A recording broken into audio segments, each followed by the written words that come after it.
आप देख रहे हैं ये देश है हमारा, अमीश देवगन के साथ।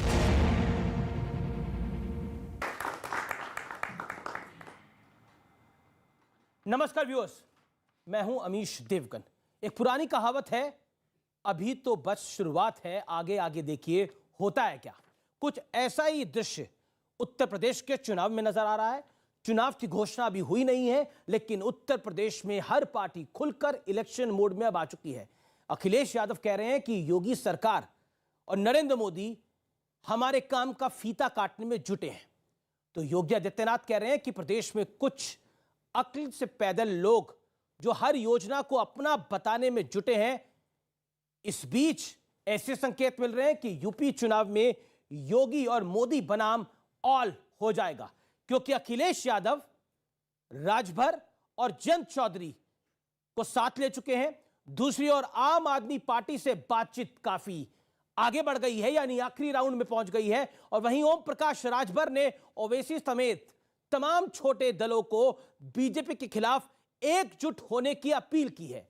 यानी जैसे 2019 के चुनाव में मोदी बनाम ऑल का दांव खेला गया देश भर में, मुमकिन है वैसे ही दांव यूपी के विधानसभा चुनाव में योगी आदित्यनाथ के सामने भी होगा। यानी महागठबंधन खड़ा करने की एक बड़ी तैयारी है। इसलिए बीजेपी ने भी अपनी पूरी ताकत झोंक दी है। प्रधानमंत्री नरेंद्र मोदी लगातार उत्तर प्रदेश का दौरा कर रहे हैं। इसके अलावा जगत प्रकाश नड्डा, अमित शाह, राजनाथ सिंह पार्टी कार्यकर्ताओं और पदाधिकारियों के साथ लगातार बैठकें कर रहे हैं। लेकिन सवाल है कि क्या इस बार महागठबंधन को कामयाबी मिल पाएगी?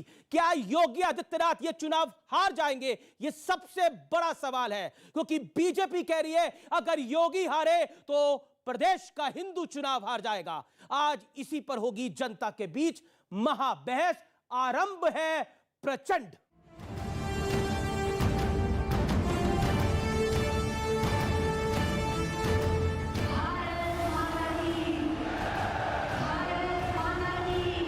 ये केवल जेवर एयरपोर्ट के शिलान्यास की तस्वीरें नहीं हैं, बल्कि पश्चिम उत्तर प्रदेश को साधने के लिए बीजेपी का एक और बड़ा कदम है। डबल इंजन की सरकार के प्रयासों से आज उत्तर प्रदेश देश के सबसे कनेक्टेड क्षेत्र में परिवर्तित हो रहा है। ये देश के अंदर एक नया द्वंद्व बना है कि ये देश गन्ने की मिठास को एक नई उड़ान देगा या जिन्ना के अनुयायियों से फिर दंगा करवाने की शरारत करवाएगा। अखिलेश यादव का आरोप है कि योगी सरकार उनके कामों पर अपना लेवल लगाती है। पीएम ने इसका भी जवाब दिया। मोदी योगी भी अगर चाहते तो 2017 में सरकार बनते ही यहां आकर के भूमि पूजन कर देते, फोटो खिंचवा देते, अखबार में प्रेस नोट भी छप जाती। लेकिन हमने ऐसा नहीं किया, क्योंकि इंफ्रास्ट्रक्चर हमारे लिए राजनीति का नहीं बल्कि राष्ट्र नीति का हिस्सा है। ये कैसे भारतीय जनता पार्टी के लोग हैं?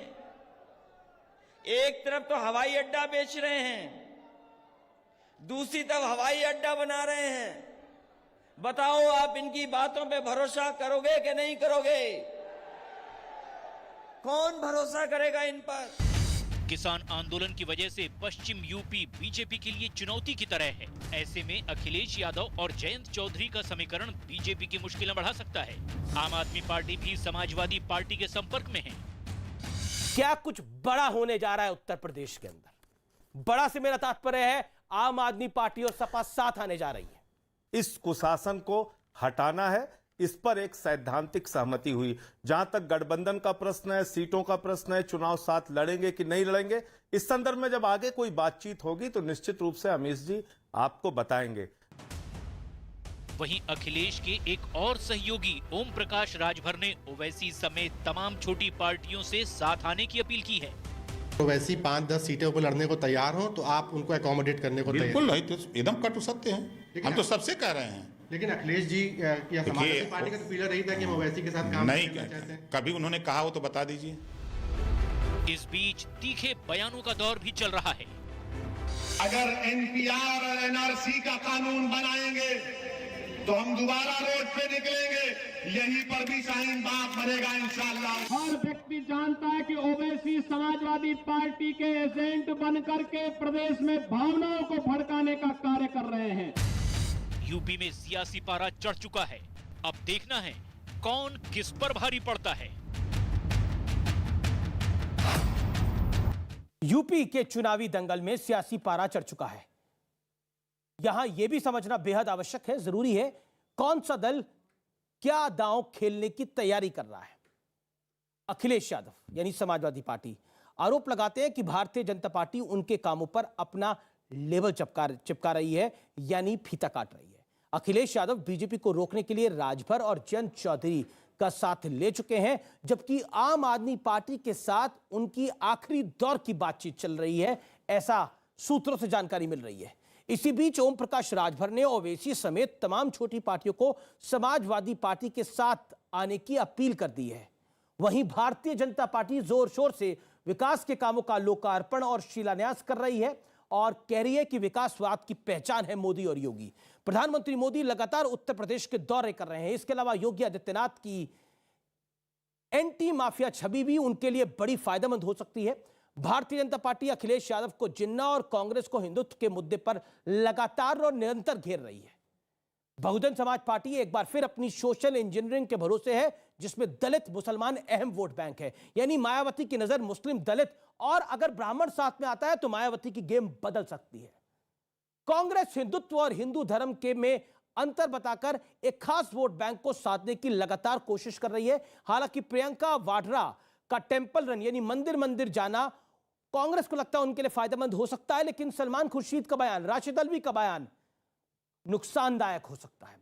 इसके अलावा कांग्रेस महिलाओं को भी रिझाने की लगातार कोशिश में है। यानी जो प्रियंका गांधी वाड्रा का एक प्लान है वो है 40% महिलाओं को वो टिकट देने जा रही हैं। उसका कितना इंपैक्ट पड़ेगा ये देखने वाली बात हो गई। दूसरी तरफ AIMM यानी ओवैसी साहब की पार्टी का एजेंडा साफ है। सेकुलरिज्म का ढोल पीटने वाले ओवैसी सिर्फ और सिर्फ मुसलमानों की बात कर रहे हैं। उन्होंने कहा है कि सरकार बनने पर वो मुस्लिम CM बनाएंगे और डिप्टी CM भी टर्न वाइज बनेंगे। उनका प्लान बड़ा इंटरेस्टिंग है। क्या वाकई यूपी का चुनाव 2024 से पहले बहुत ज्यादा महत्वपूर्ण है? आज उसी की हम चर्चा करेंगे, क्योंकि यह आरंभ वाकई बड़ा प्रचंड है। क्योंकि एक तरफ प्रधानमंत्री मोदी है और योगी आदित्यनाथ है, और दूसरी तरफ अखिलेश यादव, प्रियंका वाड्रा, मायावती, ओवैसी होंगे। यानी ये जो उत्तर प्रदेश की लड़ाई है ये महासंग्राम से कम नहीं है। मेरे साथ आज 4 पॉलिटिकल पार्टीज के 4 बड़े नुमाइंदे हैं। मेरे साथ एनडीए की तरफ से यानी बीजेपी की तरफ से सुधांशु त्रिवेदी हैं, जो भारतीय जनता पार्टी के राज्यसभा सांसद हैं और साथ ही साथ प्रवक्ता हैं और उत्तर प्रदेश से आते हैं।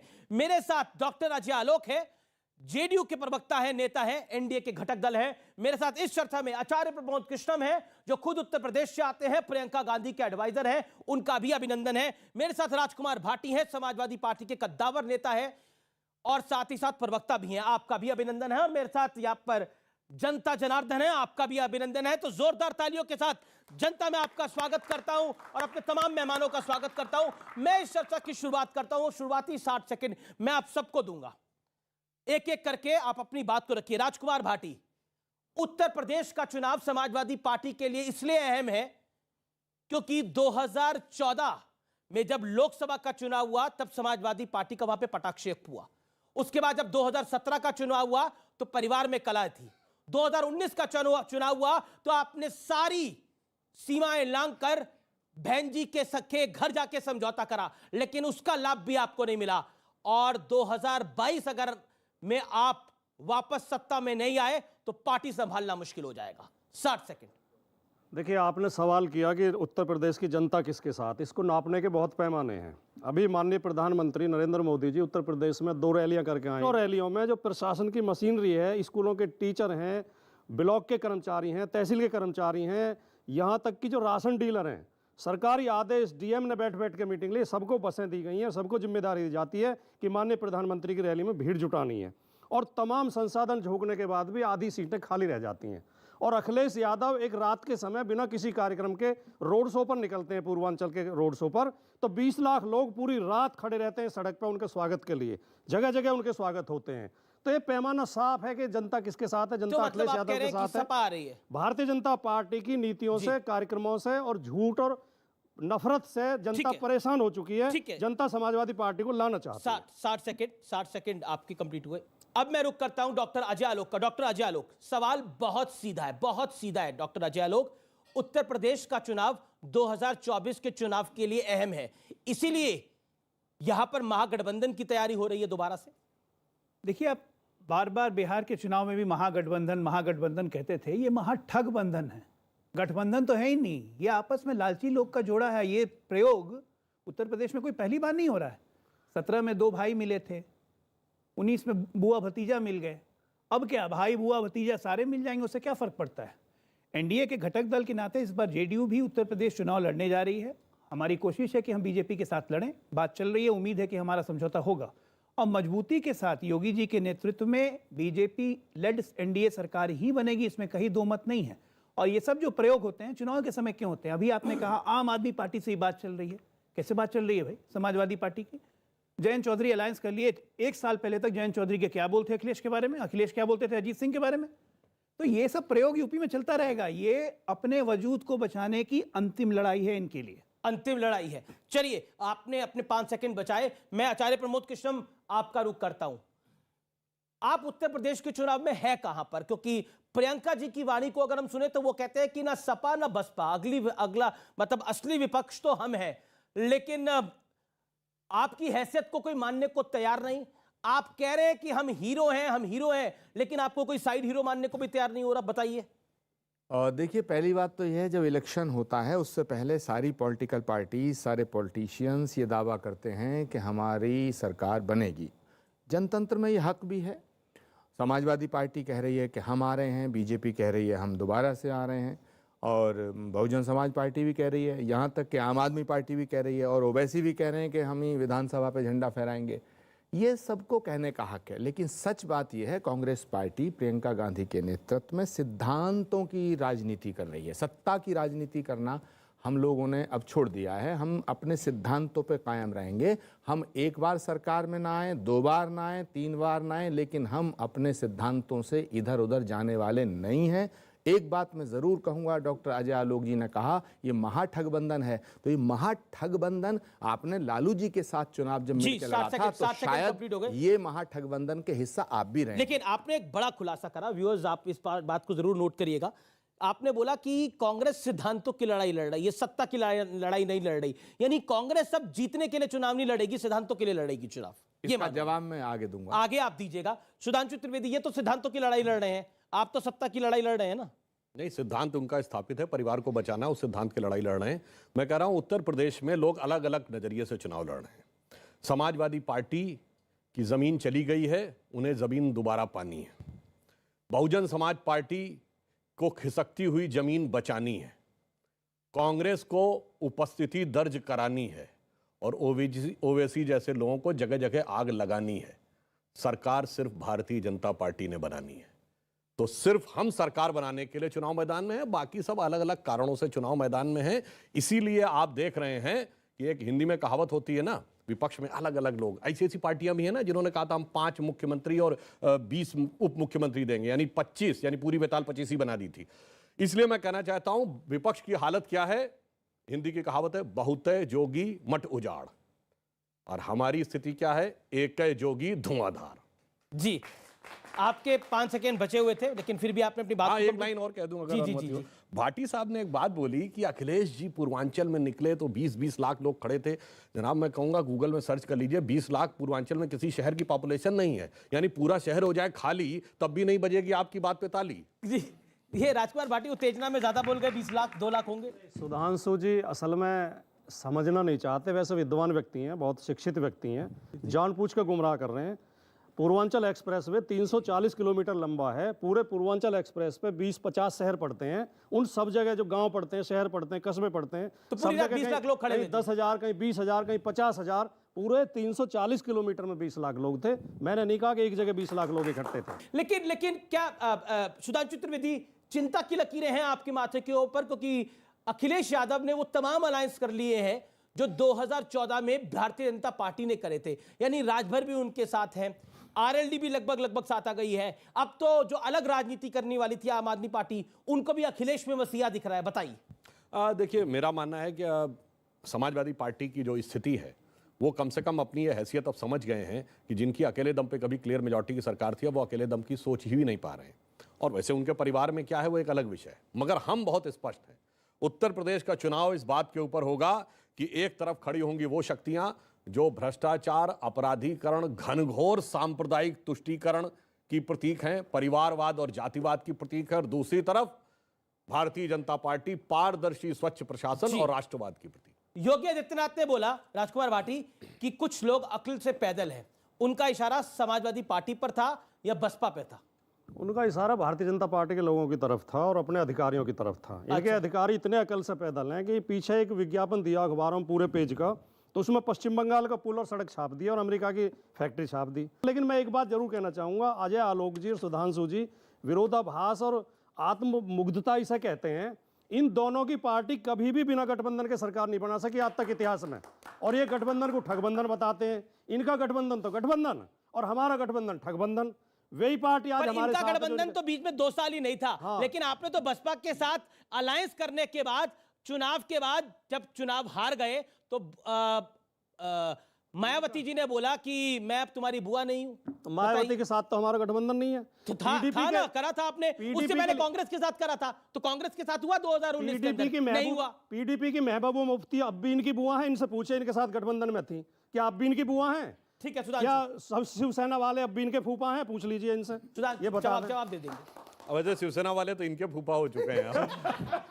मगर मैं कहूंगा महबूबा मुफ्ती तो भाई जेल में है, अगर सबसे ज्यादा गरिया रही तो हम ही को गरिया रही हैं। और उसके बाद भी आपको लग रहा, हाँ ये बात हम मानते हैं कि हमने एक गठबंधन किया था, और ऐसा नहीं कई पार्टियों से किया। आपकी बात को मैं बढ़ा देता हूं, हमने अपने से धुर विरोधी रखने वाली कई पार्टियों से, बसपा के साथ उत्तर प्रदेश में गठबंधन किया, जेडीएस के साथ कर्नाटक में किया, तमिलनाडु में हमने डीएमके के साथ किया, मगर एक बार भी अपना मुख्यमंत्री बनाने के लिए नहीं किया।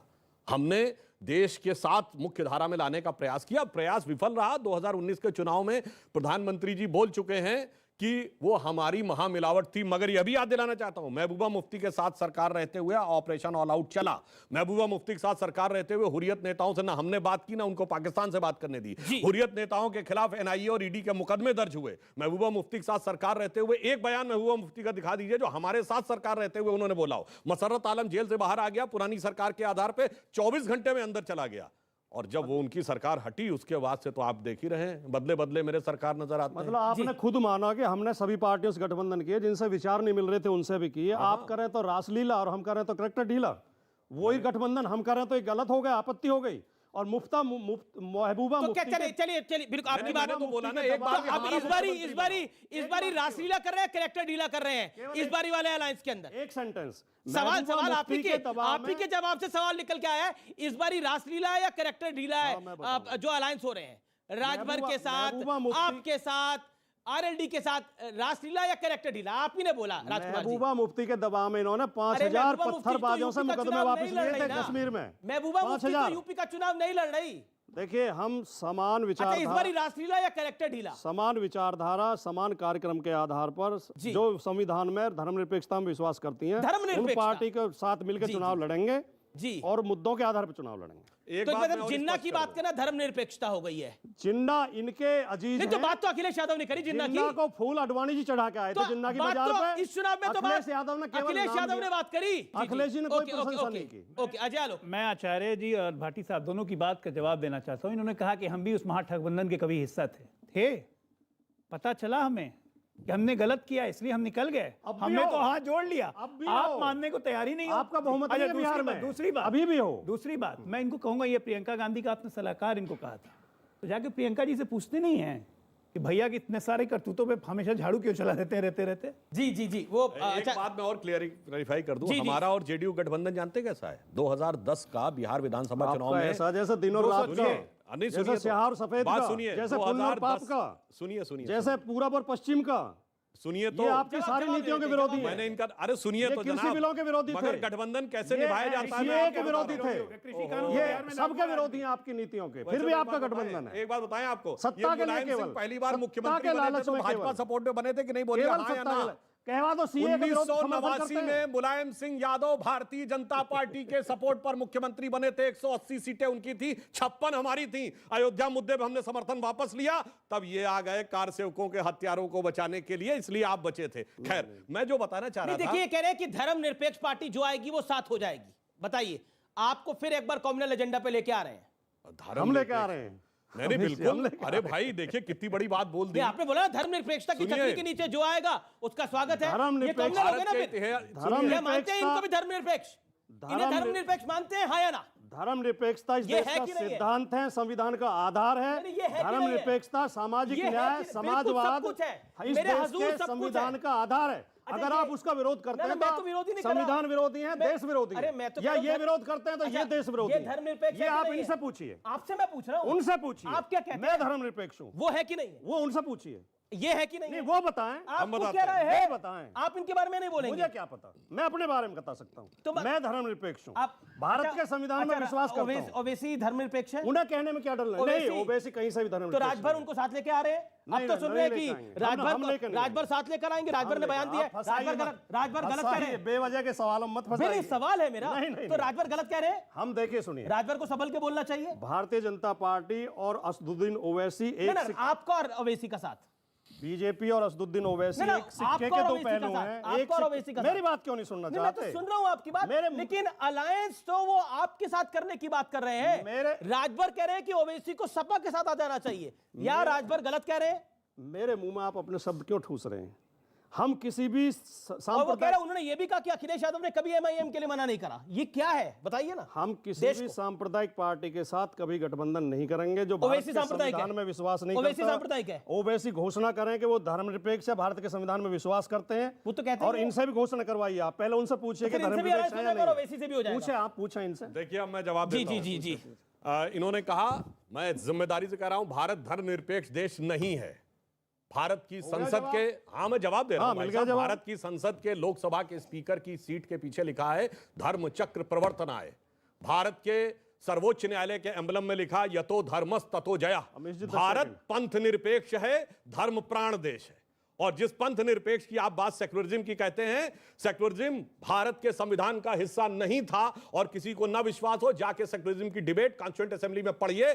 प्रस्ताव लाए थे केटी शाह, उसके बाद उसके ऊपर डिस्कशन हुआ लोकनाथ मिश्रा, एचसी मुखर्जी, जवाहरलाल नेहरू, और उसके बाद अंबेडकर जी के संविधान में वह निरस्त कर दिया गया कि सेक्युलर वर्ड की जरूरत नहीं है। मगर जब पूरा देश आपातकाल में जेल में था, मुलायम सिंह यादव जी जेल में थे, और उस समय जाके जब संविधान में, जिसे डॉक्टर अंबेडकर ने कहा संविधान का प्रियम्बल यानी प्रस्तावना संविधान की आत्मा है, इसे बदला नहीं रखता, संविधान की आत्मा बदल दी गई 42वें संविधान संशोधन में। मैं आपका भी जवाब लूंगा, लेकिन आचार्य मुझे दे दें। ठीक है, 20 सेकंड बोलिए, फिर मैं पब्लिक के पास भी जा रहा हूं। और आचार्य जी, मुझे भारतीय जनता पार्टी के लोगों की समझ पर बड़ा तरस आता है। क्यों? ये धर्मनिरपेक्षता को धर्म विरोधी मानते हैं। दोनों शब्दों का अर्थ समझिए। पहले हिंदी की डिक्शनरी खोलिए। धर्मनिरपेक्ष होना धर्म विरोधी होना नहीं है।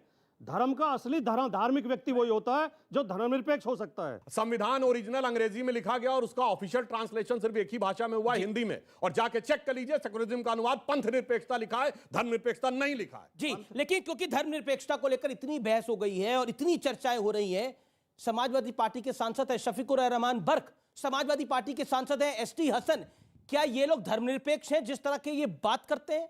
क्या ये धर्मनिरपेक्षता के चोले पहन के लोग आए हुए हैं? इस देश को निर्णय करना पड़ेगा। मैं आपकी बात आता हूं, धर्मनिरपेक्षता की जब बात होती है तो आचार्य प्रमोद कृष्णम, आपके दिमाग में क्या आता है कि शफीकुर रहमान बर्क या एसटी हसन धर्मनिरपेक्ष बातें कर रहे हैं?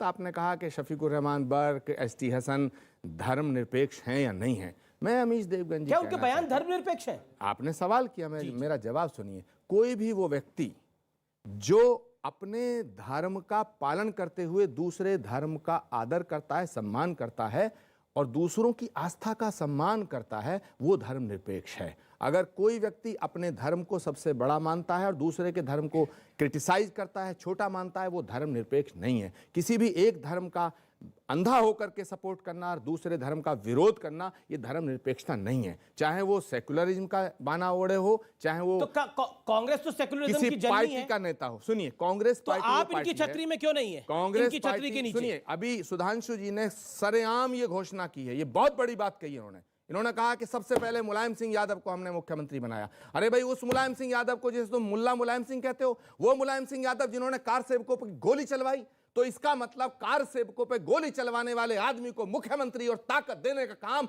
और ये पाप आपने किया। इसका प्रायश्चित आपको करना पड़ेगा। ये आज आपने उद्घोष किया सबके सामने और ये स्वीकार किया है। आपने कहा कि उन्होंने गोली चलाई, ये सारी दुनिया के सामने। आपने कहा हमने मुख्यमंत्री बनाया, फिर आप किस मुंह से कहते हैं कि साहब मुलायम सिंह जो है वो हिंदू धर्म के विरोधी हैं, सॉरी वो मुलायम सिंह जो है वो मुल्ला मुलायम सिंह है। तो एक तरफ कह रहे हो मुल्ला मुलायम सिंह, एक तरफ कह रहे हो हमने मुख्यमंत्री बनाया, दो में से एक रास्ता तो चुनिएगा। देखिए, मैं बताता हूं कब हमने मुख्यमंत्री बनाया। 4 दिसंबर 1989। और उन्होंने अडवाणी जी की रथ यात्रा कब रोकी, जाके चेक करिएगा। 24 अक्टूबर 1990 समर्थन वापस। गोली चलवाई 30 अक्टूबर 1990 से ज्यादा 2 नवंबर 1990। और हमने समर्थन मुलायम सिंह यादव ने चलाई। तो उसी बचाया किसने? आपने बचाया। अगर वो मुख्यमंत्री नहीं बनते, हमने तो विड्रॉ कर दिया, वो आपत्ति आ गए। कार सेवकों की हत्या नहीं होती जनाब, आपकी अगर वो मुख्यमंत्री नहीं बनते। सुनिए जनाब, अगर वो मुख्यमंत्री हट गए, गिर गए थे, आपने बचाया समर्थन देके। आपने बचाया समर्थन देके। क्या बात कर रहे हैं? हद होती है। आप गुनाहगार हैं। हद होती है झूठ बोलने की। ये क्या बात कर रहे हैं आपको? हिपोक्रेसी का उदाहरण है। अगर वो मुख्यमंत्री आपके समर्थन से नहीं बनते तो कार अब हिपोक्रेसी का भी उदाहरण बताता हूं। सुनिए हिपोक्रेसी क्या होती है। सुनिए, अच्छा ये बताइए, आप इस गुनाह से अरे सुनिए, गुनाह की बात करता हूं। अब सुनिए, 89 का चुनाव प्रचार शुरुआत कांग्रेस ने कहा थी कांग्रेस के नेता बताइए। बोलिए, जवाब दीजिए। आप बोलिए, जवाब दीजिए। शब्द नहीं, फैक्ट, कोई शब्द नहीं, फैक्ट। आपने कहा मुलायम सिंह यादव को पहली बार मुख्यमंत्री आपने बनाया। अगर आप मुख्यमंत्री उन्हें नहीं बनाते तो कार सेवकों पर गोली चलाने के लायक उन्हें ताकत नहीं मिलती। जवाब सुन लेते उस गुनाह में आप शामिल हैं। सुधांशु जी, जनाब, हमने समर्थन वापस ले लिया था, आपने समर्थन दिया तो वो गोली चला पाए। चलिए, अब सुनिए, अब एक और सुनिए हिपोक्रेसी बताता हूं। जी जी जी। एक ही चुनाव है भारत के इतिहास में जो राम के नाम पर चुनाव अभियान शुरू किया गया। 1989 नवंबर, राजीव गांधी ने अयोध्या से राम राज्य का नारा लेके किया और 12 महीने बाद नवंबर 1990 कार सेवकों के हत्यारे मुलायम सिंह को समर्थन देकर सरकार बचाई। This is hypocrisy. वक्त है एक अंतराल का। ब्रेक के बाद भी ये देश है हमारा जारी है। हिंदू तालिबान किसने बोला? शशि थरूर। हमारे या आपके? हिंदू पाकिस्तान किसने बोला? शशि थरूर। हमारे या आपके? हिंदू बोको हराम किसने बोला? सलमान खुर्शीद। हमारे या आपके? सुनिए, और कश्मीर अलग हो जाना चाहिए, सैफुद्दीन सोद। हमारे या आपके? किसने कहा जाके मोदी को हराओ पाकिस्तान में? मणिशंकर अय्यर। हमारे या आपके? मंदिर जाने वाले लड़कियां छेड़ते हैं, राहुल गांधी। हमारे या आपके? ये नीचे नीचे नीचे नीचे तो आपका चल रहा है। और अभी भी जो जवाब आने शुरू होते हैं तालिबान और इन सब के ऊपर, वो सब बोलने वाले आपके। और इसके बाद सारे इल्जाम हम पे। जनाब, जनता इतनी बेवकूफ नहीं।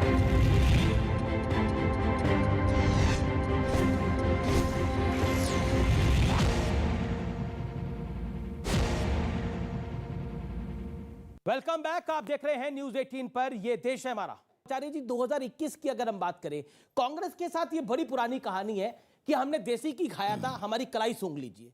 लेकिन अब वो ना देसी घी बचा है, ना कांग्रेस की वो कलाई बची है, ना आपकी वो हैसियत बची है। आज उत्तर प्रदेश के लिए, उत्तर प्रदेश में आप 10 सीटों के लिए तरस रहे हैं, 10 विधानसभा सीटों के लिए तरस रहे हैं। लोकसभा की एकमात्र सीट आपके पास है।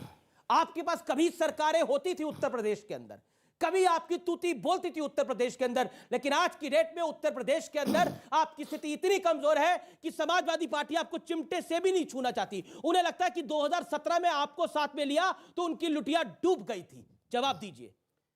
देखिए, इल्ज़ाम लगाने को लगाया जा सकता है। समाजवादी पार्टी अगर ये कहती है कि 2017 में हम राहुल गांधी और कांग्रेस पार्टी के साथ चुनाव लड़े तो हमारी लुटिया डूब गई, तो हम भी कह सकते हैं कि हम अखिलेश यादव जी से अलग लड़ते, हमने भी नारा दिया था 27 साल यूपी बेहाल। ये विषय नहीं है। विषय ये है अमीश देवगन जी कि उत्तर प्रदेश में 32 सालों से कांग्रेस की सरकार नहीं है और इन 32 सालों में जो हुआ है उसकी जिम्मेदारी समाजवादी पार्टी को भी लेनी पड़ेगी, बहुजन समाज पार्टी को भी लेनी पड़ेगी और भाजपा को भी लेनी पड़ेगी। सिर्फ एक कांग्रेस ऐसी पार्टी है जो उत्तर प्रदेश में 32 सालों से शासन से बाहर है। बाकी सारी पार्टियों के सरकार बनी है और उनके मुख्यमंत्री रहे हैं। अब जो आपने बात की कि हमारी हैसियत कुछ नहीं है, जनतंत्र में सारी शक्तियां जनता में निहित होती हैं। जनता जिसे चाहे सिंहासन पे बैठाती है, जनता जिसे चाहे ये तो पता तख्ता है, ये पलट तो देती पता है, है, ये तो पलट पता देती है। है। और सुनिए, ये जिसमें तो आप पता कह है, रहे हैं, इनके पास सारी शक्ति आप है। सुनिए, आप जी। कह रहे हैं कि हमारी हैसियत कुछ नहीं है, बिल्कुल ठीक है, कुछ गलतियां हुई होंगी, जनता ने उसका दंड दिया, कांग्रेस सरकार से बाहर हुई, सत्ता से बाहर हुई, लेकिन किसी गलती से कुछ नहीं सीखा। नहीं। अभी भी Hindutva is equal to Boko Haram, Hindutva is equal to ISIS, और अभी भी आप लोग हिंदुत्व को लेकर किस तरह की बयानबाजी कर रहे हैं। क्या आपको लगता है इसका फायदा आपको मिलने जा रहा है उत्तर प्रदेश के चुनाव के अंदर? देवगन, आप तो ऐसे कह रहे हैं जैसे हिंदुत्व जो है बीजेपी ने पैदा कर दिया। भगवान राम क्या बीजेपी के सदस्य हैं? भगवान कृष्ण क्या इनके सदस्य हैं? गंगा गायत्री गंगा गौ माता ये इनका है क्या? भारत माता की जय हमारा था, वंदे मातरम हमारा था। छोड़ने किसने कैसी बोला? बात करते हैं आप? तो ये छोड़ा इन्होंने, क्यों? और सुनो, महात्मा गांधी हमारे, सरदार पटेल हमारे, इन्होंने तो डकैती डाली हमारे ऊपर, इन्होंने तो डकैती डाली हमारे ऊपर। सरदार पटेल के बारे में लगता है स्वामी जी को पता नहीं, आचार्य जी को। आज सिद्धारमैया वाली कहानी इनको बताइए, क्या बोल रहे थे? ये पटेल की मूर्ति क्यों नहीं लगाई? अच्छा, रख दो, पटेल को भी रख दो। सरदार पटेल पे ये तो पटेल की भक्ति हुआ कर्नाटक के अंदर हुआ है, ये पटेल की भक्ति है। कर्नाटक के अंदर हुआ है कि नहीं, पटेल की मूर्ति क्यों नहीं रखी? पार्टी बोला हमारे यहाँ तो परंपरा ही नहीं है पटेल की मूर्ति रखने एक गाना था हमेश, वतन की राह पे चल चला है मेरा नौजवान, तो पतन की राह पे चल चली है मेरी कांग्रेस, कोई कुछ नहीं रोक सकता है। इनको शत्रुओं की जरूरत ही नहीं है भाई, सबसे बड़े तो घर में बैठे हुए राहुल गांधी। आपको लगता है मोदी और योगी फैक्टर होगा उत्तर प्रदेश के अंदर? 100% है जी, एक तरफा चुनाव है जी, एक तरफा चुनाव है। सारी वोटें भाजपा की है, ये आप ध्यान रखिए, क्योंकि वोट विकास को है। वोट विकास को है। ओके, राजकुमार भाटी वो कह रहे हैं वोट विकास को है और मोदी योगी एक फैक्टर है। मैं बहन जी की बात का समर्थन करता हूं, लेकिन इनसे भी तो कहो हिम्मत करा, विकास में चुनाव लड़े, क्यों लेके आते हैं धर्म को? हिम्मत करिए, विकास हम तो पूर्वांचल एक्सप्रेसवे से लेके और जेवर का एयरपोर्ट दिखा रहे हैं। ठीक है। अब मैं कानून व्यवस्था पे मुद्दे पे आता हूं, क्योंकि कानून व्यवस्था एक बड़ा मुद्दा है। देखिए, गोरखपुर की जो घटना हुई है उसके ऊपर मैंने मुख्यमंत्री से भी सवाल पूछा था, मैंने उनका साक्षात्कार किया। चाहे अजय मिश्र टेनी का लखीमपुर इंसिडेंट हुआ, मैंने उस पर सवाल पूछा, उन्होंने भी उस विषय पर जवाब दिया। कानून व्यवस्था, चाहे प्रधानमंत्री मोदी हो, चाहे जगत प्रकाश नड्डा हो, चाहे राजनाथ सिंह हो, चाहे देश के गृह मंत्री अमित शाह हो, बीजेपी को लगता है कानून व्यवस्था के मुद्दे पर योगी आदित्यनाथ ने जो काम किया है वो उनकी सबसे बड़ी पूंजी है इस चुनाव के अंदर। क्या लगता है आपको राजकुमार भाटी, आप उसी चीज पे अटैक कर रहे हैं जो भारतीय जनता पार्टी को लगता है उनकी सबसे ज्यादा मजबूत कड़ी है? क्योंकि माफियाओं के ऊपर कार्रवाई, चाहे वो मुख्तार अंसारी हो, चाहे वो अतीक अहमद हो, वो एक बड़ी कार्रवाई हुई है। चाहे बाकी कोई बड़ा नेता हो जिसने माफिया बनके जमीनों पे कब्जा करा हो, चाहे वो सपा के साथ हो, चाहे वो बसपा के साथ हो। जवाब, इतनी झूठी पार्टी झूठी बातें करते हैं, और ये माफिया के नाम पे, जो कार्रवाई के नाम पे तो बड़ा खेल हो रहा है। यहां पर जो लोग स्थापित थे, 2-4 माफिया के खिलाफ भी की होगी, मैं नहीं कहता, मैं उनका बचाव नहीं करता, आप कार्रवाई 2-4 माफिया हाँ हुई होगी, लेकिन जो लोग स्थापित थे उनके काम धंधे बंद करा के बीजेपी वालों को दिला दिए गए हैं। आपकी तकलीफ ये हो रही है? मेरी कोई तकलीफ नहीं है। क्या आप इसे अच्छा समझते हैं? मेरा तो कोई काम धंधा नहीं, दर्द तो यही लग रहा है मेरा तो कोई ठेका नहीं। कि यूपी की अदालतों में धमाके, फैजाबाद की उस समय तत्कालीन फैजाबाद में धमाके, लखनऊ में आप धमाके वालों को चुन के संसद में पहुंचा देंगे, आप धमाके वालों को चुन के संसद में पहुंचा दें। राजकुमार भाटी अपनी टर्न पे बोलिए, राजकुमार भाटी अनफेयर है ये, बाकी 2 मेहमान चुपचाप बैठे हैं। ओके, आप उत्तर प्रदेश के संजरपुर में जाएंगे, आतंकवाद के आरोपियों घर जाके सिजदा करेंगे और उसके बाद उनके केसेस विड्रॉ करेंगे और उसके बाद अपराधीकरण पे आके भाषण देंगे यहां पे। इसलिए प्रदेश की जनता ने फितरत देखी है। और दूसरा बताता हूं, इनकी पार्टी, भारत के इतिहास में पहला प्लेन हाईजैक कब हुआ? 1978 दिसंबर में लखनऊ से दिल्ली जाने वाला प्लेन हाईजैक हुआ। किस लिए? इंदिरा गांधी को छोड़ दो, और दोनों हाईजैकर्स को उसके बाद 80 में टिकट देकर विधानसभा में सम्मानित विधायक बनाया और 2-3 बार विधायक सांसद रहे। ये दोनों आके अपराधीकरण पे भाषण। ओके, आचार्य प्रमोद कृष्ण, मेरा जवाब तो बनता है जी, आप आगे दे दीजिएगा, बाकी 2 मेहमान भी है, उनका भी टर्न है। आचार्य जी, फिर मैं आपके व्यूअर्स आपके पास भी आ रहा हूं, क्योंकि लगातार आप वेट कर रहे हैं। आचार्य जी, क्या आप उत्तर प्रदेश की जब हम राजनीति की बात करते हैं, प्रधानमंत्री मोदी चाहे जेवर एयरपोर्ट हो, चाहे पूर्वांचल एक्सप्रेसवे हो, लगातार विकास की भी बात कर रहे हैं। ऐसा नहीं है कि सिर्फ भारतीय जनता पार्टी अन्य मुद्दों को से हारे, बीजेपी भारतीय जनता पार्टी विकास की भी बात कर रही है। लेकिन कांग्रेस कहती है कि हम 40% महिलाओं को टिकट दे देंगे, कैबिनेट में उनको जगह देंगे। लेकिन राजस्थान में भी मंत्रिमंडल फेरबदल हुआ, आपने वहां तो 15% को जगह दी। जहां आपके पास चांस है वहां आप दे नहीं रहे, जहां आप शायद आ सकते हैं, जहां आप 4थे नंबर की पार्टी है वहां आप देंगे, तो पब्लिक कैसे आप पे विश्वास करेगी? आम आदमी पार्टी आप कांग्रेस को कहती है पंजाब के अंदर कि कांग्रेस के कूड़े को हम लेना नहीं चाहते, बताइए। और देखिए 3 इंपॉर्टेंट और वो आम आदमी पार्टी समाजवादी पार्टी के साथ आ रही है। अमीश जी 3 इंपॉर्टेंट पॉइंट हैं। पहली बात यह है कि ये बहुत ही दुर्भाग्य है इस देश के लोकतंत्र का कि यहाँ विकास पर वोट होता नहीं है, यहाँ वोट दूसरे तरह से जाति और धर्म पर हुए हैं। उसका उदाहरण ये है कि 2009 से 2012 तक ये आगरा यमुना एक्सप्रेसवे का निर्माण मायावती जी ने कराया और 2012 के चुनाव में उन्होंने ये कहा कि भाई मैंने एक्सप्रेसवे बनाया है, मुझे वोट दो। वो 2012 में चुनाव हार गई। फिर 2017 में अखिलेश यादव जी ने कहा कि मैंने आगरा एक्सप्रेसवे बनाया है और मुझे इस पर वोट दो, तो वो चुनाव हार गए। मुझे लगता है अब योगी जी ने कहा है कि हम पूर्वांचल एक्सप्रेसवे बना रहे हैं, मुझे वोट दो, तो मुझे लगता है सुधांशु जी कुछ अच्छा सा मुझे रिजल्ट आता हो नजर नहीं आ रहा, क्योंकि 2012 में मायावती हारी, उन्होंने यमुना एक्सप्रेसवे बनाया था, 17 में अखिलेश यादव हारे, उन्होंने आगरा एक्सप्रेसवे बनाया था, पूर्वांचल एक्सप्रेसवे आपने बनाया है, योगी जी ने बनाया, तो मुझे कोई लक्षण ज्यादा अच्छे नहीं दिखाई दे रहे। नंबर 1। नंबर 2, मैं ये नहीं कह रहा विकास नहीं करना चाहिए, ये पब्लिक डोमेन में है, ये हकीकत है। दूसरी बात, अगर ये हकीकत ना होती तो ये जात पात धर्म अगड़ा पिछड़ा ऊंचा नीचा हिंदू मुस्लिम तालिबान हिंदुस्तान इस पे वोट ना मांगा जाता। बीजेपी का प्लस पॉइंट ये है अमीश देवगन जी, जो मैं राजनीति से थोड़ा हट के बात करना चाहता हूं कि समाजवादी पार्टी लड़ेगी, कांग्रेस लड़ेगी, बसपा लड़ेगी और इनके कुछ ऐसे सहयोगी हैं बीजेपी के जो दिख रहे हैं, लेकिन कुछ ऐसे सहयोगी हैं जो पर्दे के पीछे हैं, टेबल के नीचे हैं, वो इनको बड़ी मदद कर रहे हैं और वो मदद करेंगे। और उसमें कई हैं, मैं नाम नहीं लेना चाहता, मगर अभी क्या है कि जो नॉन भाजपाई वोट है उत्तर प्रदेश में वो कई जगह डिवाइड हो रहा है, वो विभाजित हो रहा है। और बीजेपी का जो गेम है वो बहुत ही खतरनाक गेम है। बीजेपी का गेम ये है कि सामने प्रस्तुत करो विकास, सबका साथ, सबका विश्वास, और नीचे हिंदुस्तान तालिबान, हिंदुस्तान पाकिस्तान, हिंदू मुसलमान, ये उस गेम में माहिर हैं। और इसीलिए मुझे उत्तर प्रदेश की सूरत एक बार 10 सेकंड और दे दो, मैं सबसे कमजोर आदमी हूं, 10 सेकंड दे दो कि उत्तर प्रदेश का जो होने वाला चुनाव है तो फिर हम सब एक दूसरे से लड़ते रहेंगे और इनका गेम बनता हुआ नजर आ रहा है। पर ये मैं बड़े भारी मन से इनका साथ क्यों दे रहे हैं? आपके नेता इनका साथ क्यों दे रहे हैं? हमारे नेता कौन दे रहे साथ? सलमान खुर्शीद, आपको लगता नहीं इनका साथ? अच्छा ओके, सलमान खुर्शीद और मनीष तिवारी कल तक बहुत बुरे थे, आज इनके लिए बड़े अच्छे हो गए। एक पर्चा लिख दिया अगर उन्होंने, और मैं कहता हूं कि जब 2024 एक सेकंड जब 2024 में सत्ता जाएगी ना और प्राइम मिनिस्टर मोदी और इनके तमाम जो लोग हैं योगी जी के सहयोगी और वो किताब लिखेंगे तो उनके किताब के उन बरखों पे भी बहस होगी। देखिए जब वो होगा तब उस पे बहस होगी, जब वो होगा तब उस पे बहस होगी। अब उस जो है नहीं उसकी तो हम बात नहीं कर रहे, जो अभी है प्रेजेंट में उसकी बात करें। मेरे को एक क्वेश्चन पूछना है कि पहले जो विकास का क्यों नहीं हुआ? अभी जो 5 सालों में सारा विकास दिखा है और आपके सामने अब प्रूफ है, आप सबने देखा है कि कैसे रोड्स बन चुकी हैं, हर जगह डेवलपमेंट हो चुकी है, तो पहले जो विकास क्यों नहीं हुआ?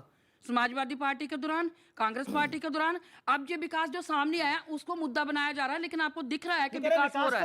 तो आप बताइए पहले क्यों नहीं? विकास तो सिर्फ ऊपर की लिपा पोती है, पीछे तो बाकी तो पहले बताइए ना, अभी यही बात का जवाब मांग रही हूँ ना, विकास क्यों हो रहा है अभी आपको दिख रहा है, तो आप बताइए पहले क्यों नहीं हुआ? इनकी बात का बड़ी शालीनता से इन्होंने सवाल किया, मैं जवाब देता हूँ। इस देश में सारे डैम बने, पंडित नेहरू से लेकर डॉक्टर मनमोहन सिंह तक, रेलवे की लाइन बिछी, हवाई जहाज उड़े, परमाणु बम बना, यूपी की बात, एक मिनट, IIM बना, IIT बने, all India institute medical institute बने, यूनिवर्सिटी बने, ये सब पहले ही बने, ये 2014 से सब पहले थे। हमारे देश में तमाम हवाई जहाज़ों का जो जखीरा था वो पहले था। इस देश ने इंदिरा गांधी के नेतृत्व में पाकिस्तान के 2 टुकड़े हमने किए हैं। आपको विकास दिखाई नहीं दे रहा था, दिखाई 14 के बाद दिया है, ये एक दुर्भाग्य है। ठीक है सुधांशु, ये इस सवाल का जवाब जो मैडम ने पूछा है। और दूसरा, आचार्य जी कह रहे हैं विकास अब शुरुआत सिर्फ दिखा रहे हैं, पीछे गेम दूसरी चलती है, अभी जिसमें तालिबान भी आता है, सब आता है। आचार्य जी का वक्तव्य देखिएगा, इन्होंने एक बात कही कि विकास के आधार के ऊपर चुनाव नहीं जीत पाते हैं। इससे पहले पिछले वक्तव्य में इन्होंने कहा था हम कांग्रेस सिद्धांतों पर लड़ेगी, सिद्धांत सामने आ गया कि विकास को लेकर चुनाव नहीं लड़ना था, वो जो टेबल के नीचे था। क्यों? अब मैं क्यों बोल रहा हूं? हिंदू तालिबान किसने बोला? शशि थरूर। हमारे या आपके? हिंदू पाकिस्तान किसने बोला? शशि थरूर। हमारे या आपके? हिंदू बोको हराम किसने बोला? सलमान खुर्शीद। हमारे या आपके? सुनिए, और कश्मीर अलग हो जाना चाहिए, सैफुद्दीन सोद। हमारे या आपके? किसने कहा जाके मोदी को हराओ पाकिस्तान में? मणिशंकर अय्यर। हमारे या आपके? मंदिर जाने वाले लड़कियां छेड़ते हैं, राहुल गांधी। हमारे या आपके? ये नीचे नीचे नीचे नीचे तो आपका चल रहा है। और अभी भी जो जवाब आने शुरू होते हैं तालिबान और इन सब के ऊपर, वो सब बोलने वाले आपके, और इसके बाद सारे इल्जाम हम पे। जनाब, जनता इतनी बेवकूफ नहीं। और दूसरी बात, मैं एक और फैक्ट बता देना चाहता हूं, किताबों की बात इनकी मनीष तिवारी और यहां तक नहीं है। मैं तो कहना चाहता हूं किताबों में जाएंगे तो पीओ मथाई किताब पढ़ेंगे, दिमाग घूम जाएगा। और तो और मैं आप लोगों को कहता हूं, एक किताब में जाके चेक करिएगा, वीर दुर्गादास की किताब है, India from Curzon to Nehru and thereafter, जिसमें उन्होंने गांधी को कोट करके लिखा है कि आपने सरदार पटेल की जगह क्यों नेहरू जी को बनाया। तो गांधी जी ने हंसते हुए कहा है, बकौल Durgadas, he is the last English man of India. ये मुकदमा जाके दुर्गादास के ऊपर, अरे ऐसी ऐसी किताबें कि हालत खराब हो जाएगी। इसलिए मैं कहना चाहता हूं इस देश के साथ। और दूसरी बात, एक और बात, किताबों का जिक्र हो रहा है तो मित्रों की आर्काइव को पढ़ने तो बहुत कुछ और पता लगेगा। विकास की रफ्तार हमारी क्या थी इनके जमाने में, याद करिए 70 और 80 के दशक में 2.something%, जिसको क्या कहा जाता था, हिंदू ग्रोथ रेट। नहीं, मैं कहता हूं वो थी so called secular growth rate. जब से सो कॉल्ड हिंदू पार्टी आई है, ग्रोथ रेट 8%, 9%, 10% नजर आ रही है। सुधांशु, भारतीय जनता पार्टी चुनाव में ये क्यों लाइन ले रही है, अगर योगी आदित्यनाथ हारा उत्तर प्रदेश के अंदर, यानी अगर बीजेपी चुनाव हार गई तो प्रदेश का हिंदू चुनाव हार गया, ये लाइन क्यों ले रहे हैं? देखिए, क्यों लाइन ले रहे हैं? हम तो लाइन विकास की ले रहे हैं, पर ये भी लाइन अब जनता के मन में क्या धारणा है तो जनता देख के तय करती है कि किसकी जीत का मतलब क्या होगा और किसकी पराजय का मतलब क्या होगा। ये देश की जनता बहुत प्रबुद्ध है, उत्तर प्रदेश जनता तो राजनीतिक दृष्टि से बहुत जागरूक है। बीजेपी एक लाइन ले रही है कि अगर योगी हारा तो प्रदेश का हिंदू हारा। अगर योगी हारा तो उत्तर प्रदेश का एक असफल मुख्यमंत्री हारेगा। ठीक है, अखिलेश यादव तो जीते तो उत्तर प्रदेश का असफल मुख्यमंत्री हारा। मैं सुनिए, उत्तर प्रदेश का विकास जीतेगा। क्यों है प्रदेश की जनता ऐसा कह रही है? 2017 प्रदेश की जनता नहीं कह रही, बीजेपी कह रही है। कृपया गलत कोट न करें। अब चलिए मैं बता, अब एक सही बात कोट कर रहा हूं, आप उसका जवाब दे पाए तो दीजिएगा। 2017 का विधानसभा चुनाव यानी पिछला चुनाव, कासगंज से इनके कैंडिडेट थे शेरवानी, जिनका बयान आप लोगों को याद है, अगर हमारी सरकार बन गई तो किसी पुलिस वाले की हैसियत नहीं होगी कि किसी मुस्लिम की तरफ आंख उठा के देख सके। मुकदमा चल रहा, उनके खिलाफ कार्रवाई की थी। ये आपके कैंडिडेट का बयान है और उसके लिए उसमें कार्रवाई है, बस ये काफी। और उसके बाद हादिया बयान और सुनिए एक सेंटेंस और, इन्होंने कहा विकास किया। देखिए, दो चीजें इन्होंने गिनाई, एक जहां पे जो लोक भवन जो जिस पे बैठते थे अखिलेश जी, जिस भवन में खुद बैठते थे उसको बढ़िया करवा लिया।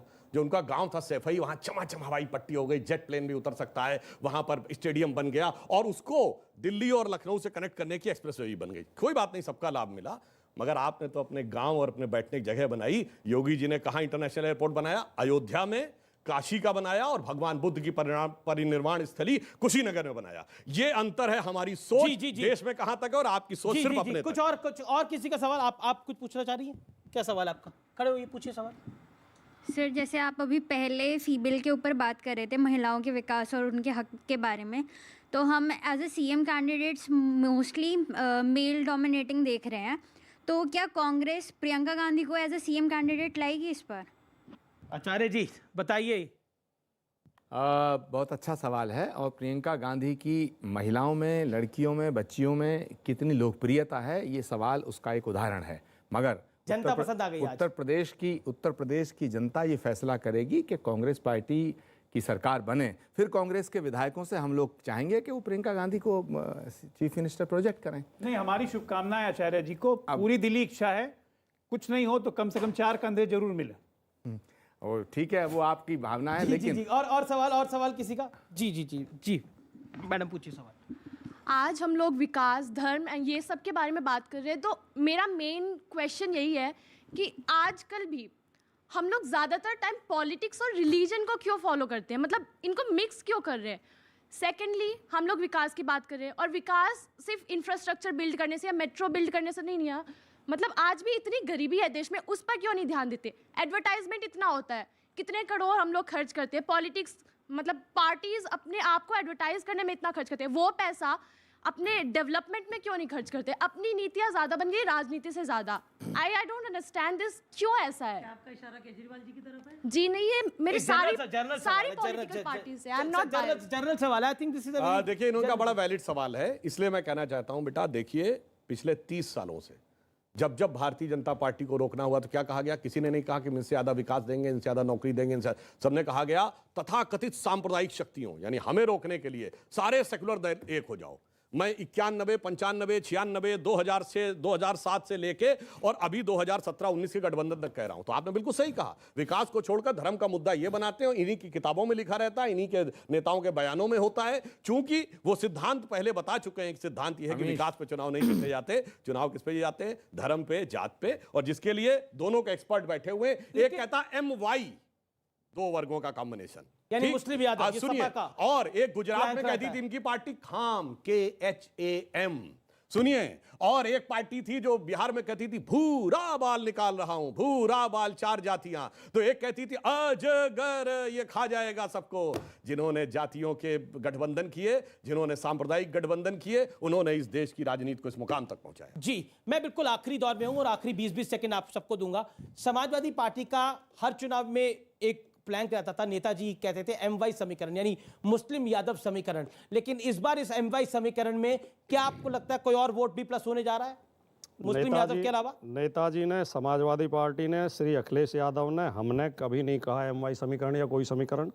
ये आप पैदा करते हो, बीजेपी पैदा करती है, दुष्प्रचार करते हैं, झूठे लोग हैं, झूठा प्रचार करते हैं। सुनिए, कमाल की बात है, आप तो नहीं, हमने कभी नहीं कहा, आपका कभी मुस्लिम नहीं यादव कहा। समीकरण, आप ये गलत BSP का दलित मुसलमान समीकरण, ये तो जग जाहिर है सर, कमाल की बात कर रहे हैं आप। BSP का प्रवक्ता हूं, आप सपा के प्रवक्ता हैं। समाजवादी पार्टी ने कभी नहीं कहा MY समीकरण, कभी नहीं कहा, ने कहा है, कभी नहीं कहा, ना कभी चलिए आप कहेगी। अपनी बात को रखिए। समाजवाद, हाँ, यस, इन्होंने नहीं कहा, सुनिए, एक एहसास है जिसे रूह से महसूस करो, इसलिए कहा नहीं, वो महसूस करने की एहसास बात तो है। आपको और बहुत कुछ है, एहसास तो आपको बहुत कुछ है। देखिए 15 सेकंड। हाँ, दुष्प्रचार करने वाले लोग हैं, दुष्प्रचार करते हैं। हम सब भारत, उत्तर प्रदेश का एक एक नागरिक हमारा भाई है, सबके लिए नीतियां बनाते हैं, सबको फायदा पहुंचाते हैं, आगे भी सबको बनाएंगे। ठीक है, और विकास पर अजय आलोक, 20 सेकंड यूपी के चुनाव पर। देखिए, सिंपल बात है, किसी भी चुनाव में एक परसेप्शन, हिंदी में उसको अवधारणा कहते हैं जी। अवधारणा स्थापित जनता में होती है अपने कार्यों से और नेता की छवि से।